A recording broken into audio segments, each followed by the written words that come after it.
2004ची लोकसभेची निवडणूक.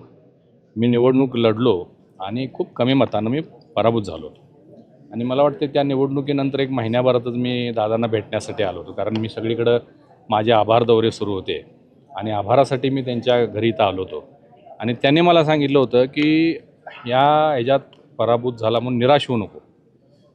जसं महादेवराव माडिक साहेब आमचे नेहमी सांगतात निराश होऊ नको, तसं दादांनी सांगितलं आणि मला दिसतंय म्हणले, म्हणजे मला दूरदृष्टी आहे की लवकरच तू खासदार होणार, त्यामुळे या प्रवाहातून बाहेर पडू नकोस.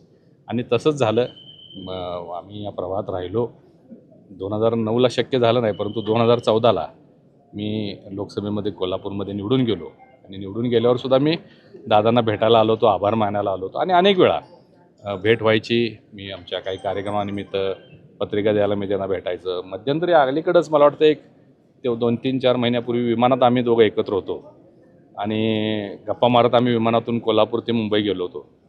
ते एवढी मेमरी शार्प होती की म्हणजे सगळ्या जुन्या गोष्टी त्यांना आठवत होत्या.